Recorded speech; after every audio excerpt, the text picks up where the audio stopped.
day they threatened to take my house over solar panels, I knew I'd made the biggest mistake of my life. Not because I broke the rules, because I trusted the wrong people. It started with a letter taped to my door. Bright red stamp. Violation notice. The words screamed up at me. Remove solar panels within 48 hours or face legal action. My hands shook. Not for me, for my son. His oxygen machine hummed in the living room, powered by those panels. If they cut the power, he wouldn't survive the next blackout. I crumpled the paper and called the HOA office. A sugary voice answered, Willow Creek HOA, how can I? Why are you doing this? I snapped. You know my son needs these panels. A pause. Then HOA President Linda's cold laugh. Should have read the rules, Mr. Carter. No ugly solar junk here. Take them down, or we will. 2 months earlier, we'd moved to Willow Creek, Arizona, a desert town where every house looked identical. Tan walls, red roofs, zero trees. The day we arrived, Linda marched over in her pink blazer, smirking at our moving truck. Welcome. She handed me a 50-page rule book. No loud kids, no pickup trucks, and absolutely no solar panels. They're distracting. I stared at her. Distracting?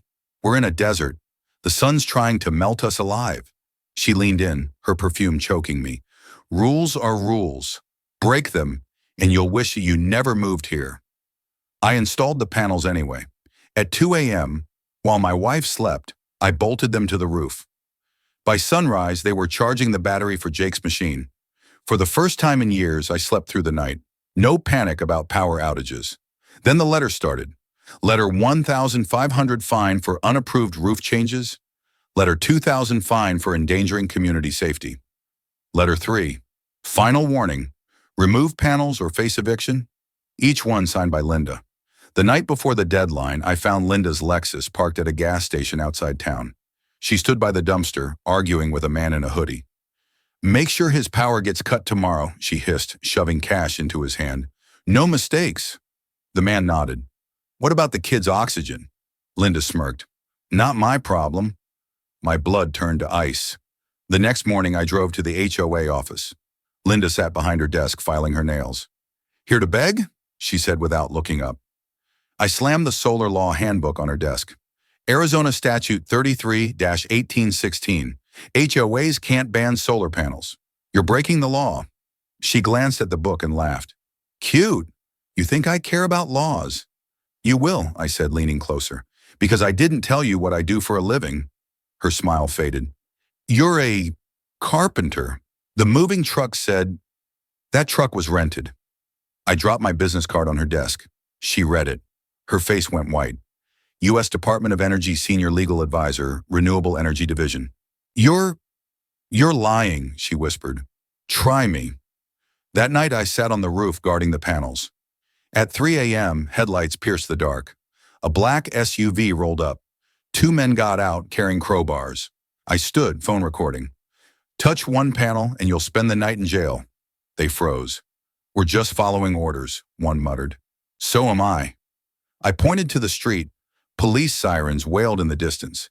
Tell Linda her game's end now. The next morning, another letter arrived. No red stamp. Just 3 handwritten words. You win. Stop. I crumpled it. This wasn't over, because when I checked the security cameras, I saw something worse. Linda's Lexus parked down the street, a shadowy figure slipping into my backyard, and the faint snip of wire cutters. I sprinted to the backyard, my slippers slapping against the concrete. The security camera's red light blinked in the dark, but all I saw was the oxygen machine's power cord, sliced clean in half, my son's lifeline, severed. Jake! I burst into his room, heart pounding. His machine was silent. No hum, no flashing lights. Just my boy sleeping peacefully, his chest rising and falling. The backup battery. Thank God I'd bought an extra. But it only lasted 12 hours. I collapsed against the wall, clutching the cut cord. Linda didn't just want the panels gone. She wanted Jake gone. The police arrived at dawn. Officer Martinez, a tired-looking cop with a coffee stain on his shirt, scribbled notes as I showed him the footage. See? I pointed to the screen. a figure in a black hoodie crouching by the outlet. They tried to kill my son. Martinez squinted. Can't see their face. You have enemies? Just Linda Hart, the HOA president. He sighed, snapping his notebook shut. We'll talk to her, but without proof. Proof? I shoved the severed cord at him. What's this? A gift? Wires get cut by animals sometimes. Raccoons, maybe. Raccoons with wire cutters. He shrugged. Stranger things have happened. I drove to Linda's mansion, a sprawling house with a fountain shaped like her face. No joke. She answered the door in a silk robe, smirking. Lost, she purred. You cut my power. My son almost died. She fake pouted. Oh, maybe next time check your wiring. I lunged, not at her, at the security camera above her door. I yanked it off the wall, wires sparking. Hey, she screamed. That's property damage. I'll sue. I waved the camera. Let's see what your footage shows. Her smirk vanished. Back home, I hacked into Linda's camera system. My old job taught me a few tricks. The videos loaded. Dozens of folders. Violation notices. Fines. Incidents. I clicked incidents. A playlist popped up.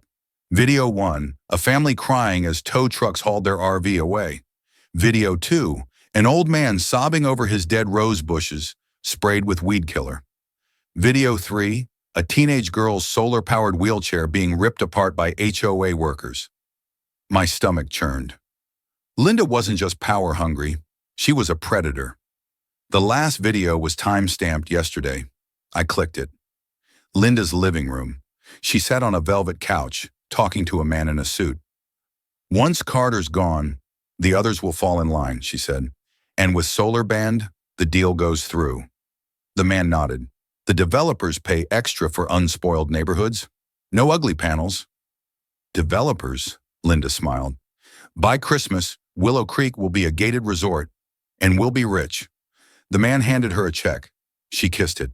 My hands trembled. This wasn't about rules. Linda was selling the town to developers, and solar panels ruined her unspoiled lie. My panels weren't the target. I was.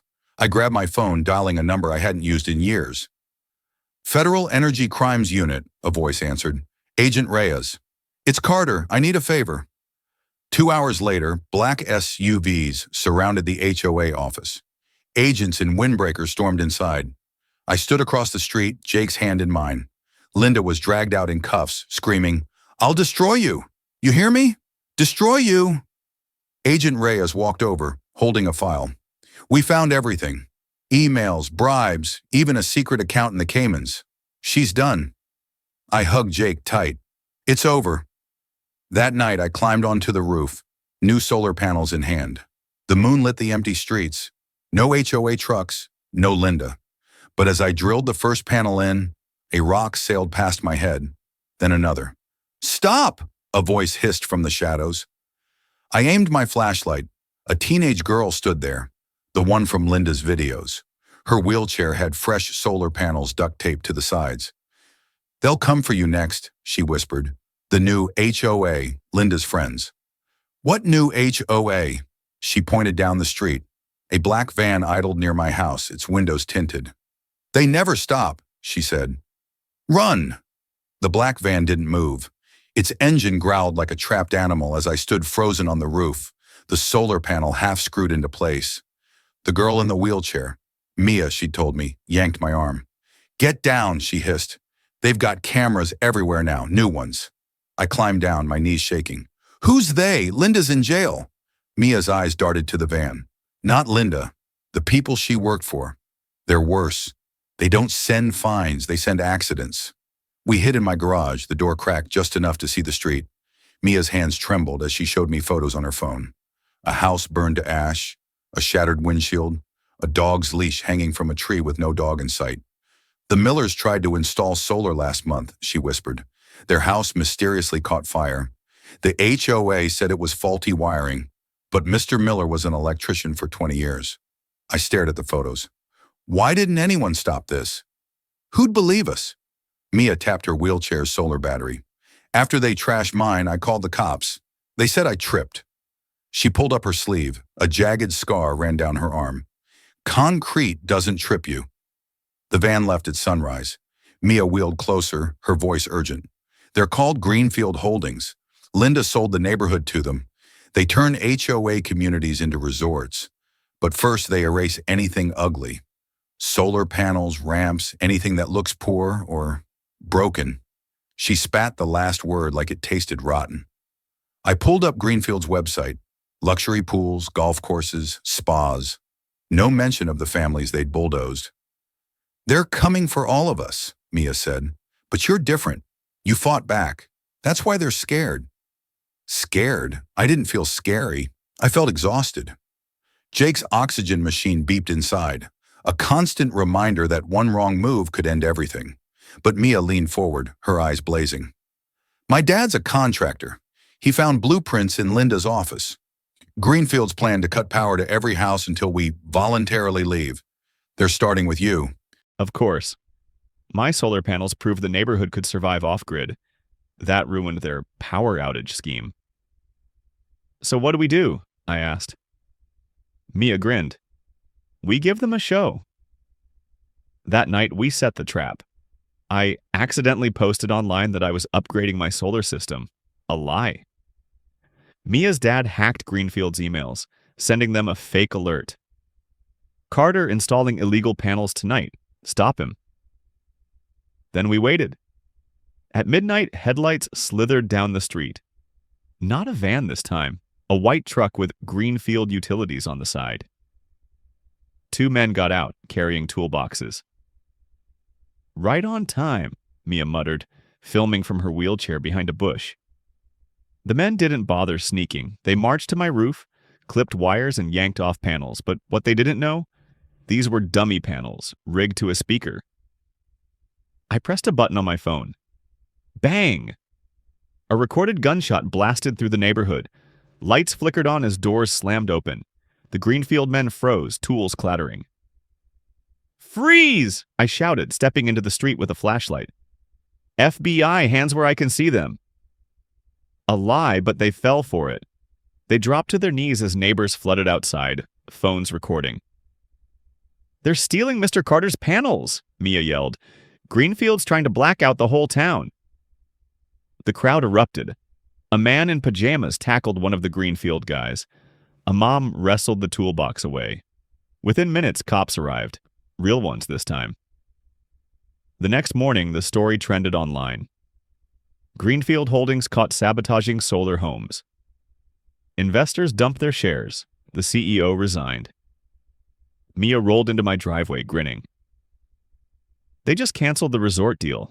We're safe. I hugged her, relief flooding my chest. But as I pulled back, I noticed the van again, parked farther down the street. New license plates. Mia followed my gaze. They'll be back, she said quietly. Let them. I grabbed a solar panel from the garage. This time, we'll be ready. We weren't. That night, someone cut the power to the entire neighborhood. Not just houses, streetlights, traffic signals, even the backup generators at the clinic. Jake's machine beeped frantically. The backup battery, 8 hours left. I called Mia. No answer. Ran to her house. The door hung open, wheelchair tracks smeared through broken glass. And on the wall, spray painted in green, Game over. The backup battery's countdown pulsed in my head. 7 hours, 43 minutes, as I followed Mia's wheelchair tracks. They led to the abandoned community pool, drained and littered with dead leaves. Green graffiti coated the walls. No solar. No hope. Mia, my voice echoed. No answer. Then I saw it, her wheelchair, overturned near the deep end. Solar panels shattered. Blood smeared on the concrete. My phone buzzed. Unknown number. A text. Stop looking. Or the kid dies next. A photo attached. Jake asleep in his bed. Taken 5 minutes ago. I sprinted home, legs burning. The front door hung open. Jake's machine beeped steadily. He was safe. But on his pillow, a single green playing card. The ace of spades. Greenfield's calling card. I collapsed to the floor, clutching the card. They'd gotten inside. They could have taken him. They wanted me to know. The knock came at 3 a.m. A frail old woman stood there clutching a flashlight. Mrs. Petrov from down the street. Her hands shook. "They took my Lev," she whispered. Lev, her husky, who'd barked at every HOA worker. "Left this." She held out a green ace of spades. "They're cleaning house," I said. "Anyone who resists." She grabbed my arm, nails digging in. "You started this. Fix it." I called an emergency meeting at the park. Dozens came. Not neighbors, survivors. The Millers whose house burned. Mr. Cho whose daughter's wheelchair was destroyed. Mia's dad holding her photo. "Greenfield's not just a company," I said. "It's a cult, and we're their next sacrifice." Mr. Cho stood. "My cousin's a cop in Phoenix. He says Greenfield's done this in 6 towns. They bankrupt HOAs, buy the land cheap, then sell it as paradise." "Why not just buy us out?" someone yelled. "Because we're proof their paradise is a lie," I said. "Solar panels, ramps, real people. That doesn't sell. So they erase us." A kid's voice piped up. Emma, age 10, who'd painted her wheelchair rainbow. "My mom said to hide, but hiding's boring." The crowd laughed, tense but alive. "Then let's fight," I said. "Not with fists, with light."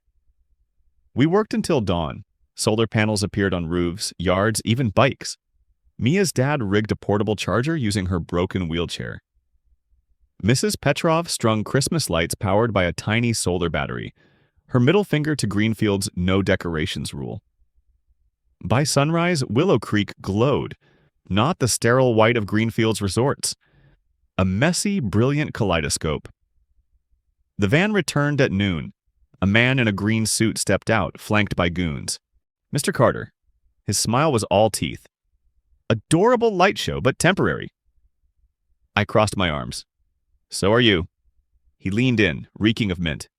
"You've cost us millions. Now you'll pay. Tonight, every panel burns. And your son?" He dropped a photo of Jake's school bus. Poof. The threat hung in the air as the van sped off. I texted Agent Reyes, "Need help now." Her reply, "Stuck in Phoenix, 24 hours. 24 hours. Jake's battery lasted 12. That's when Mrs. Petrov limped over, Lev's leash in hand. "Found this in my yard." A USB drive buried under a pile of green cards. I plugged it in. Files spilled across the screen. Emails, maps, a list. Termination schedule. Names, addresses, dates. Carter, J. 72 hours. Petrov, L. 71 hours. Cho, M. 70 hours. And at the bottom, contingency. Burn all. 6 p.m. tomorrow. I printed the list and ran to the park. The crowd read it in silence. Then Emma's mom spoke. "My parents fled a war I didn't understand. Until now." She held up her car keys. "I'll drive to Phoenix. Get cops. Media. Anyone." Mr. Cho grabbed his toolbox. "I'll booby-trap the power lines. Buy us time." Mrs. Petrov hugged Lev's leash. "I'll guard the kids. With my life." They all looked at me. "What's your move?" Mia's dad asked. I stared at Jake's school across the street. Recessed laughter floated over the fence. "I'm going to give Greenfield what they want," I said. Me. I parked outside Greenfield's headquarters at 5:30 p.m., the USB drive in my pocket, and a live stream camera hidden in my shirt button. The glass sky square reflected the sunset like it was on fire. Inside, I'd be a sitting duck, but I didn't need to win. I just needed everyone to watch them lose. The lobby smelled like bleach and greed. A receptionist waved me to an elevator. "Penthouse, he's waiting." Greenfield's CEO sat behind a marble desk, flanked by men in black suits. The ace of spades tattoo on his wrist glinted under the lights. "Mr. Carter." He didn't look up from his laptop. "Here to beg?" I slapped the USB drive on his desk. "Here to negotiate. Call off the burn or I leak everything. Bribes, arson, kidnapping. The world's watching." He smiled. Leak how? Your little town has no power, no internet. I tapped my chest. Satellite Wi-Fi, solar-powered. Thanks for the inspiration. His smile died. The men lunged. I ducked, hitting Go Live on my phone. This is James Carter. Greenfield's CEO just admitted to... A fist smashed my jaw. The phone flew, but the stream kept rolling. I spat blood and laughed. Too late. FBI's raiding your Phoenix office right now. A lie, but his panic was real. He screamed at his men, "Kill the power!" Now. Outside, the sky darkened. 6 p.m. Greenfield's CEO stared at his monitors. Live feeds of Willow Creek, waiting for flames. But instead, the screens lit up. Not with fire, with light. Every house glowed. Solar panels, Christmas lights, bike-powered lamps. The park blazed with bonfires fed by shredded HOA rulebooks. And in the middle of it all, Mia, alive, bruised but grinning, held a sign. We own the sun. The CEO slammed his fists on the desk. How? I shrugged. You cut the power. We made our own. His men dragged me out, but I didn't fight. Let them try to hide now. The cops found us on the roof. Greenfield's CEO held a gun to my head, screaming about lawsuits. Agent Reyes shot the gun from his hand. Game over, she said. 2 weeks later, Willow Creek threw a block party. Solar-powered music.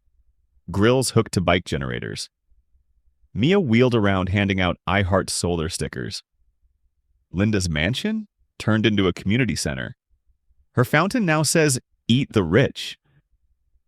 Jake tugged my sleeve, oxygen tube dangling. Dad, Emma says I can power her hamster wheel. I laughed. For the first time in months, it wasn't forced. That night, I found a green ace of spades taped to my door. But this time, someone had crossed out spades and written losers. Inside Mia's handwriting, P.S. We're installing wind turbines next week. Try to stop us bullies only win when you play by their rules. But when you fight with light and a little chaos, even the darkest threats burn out.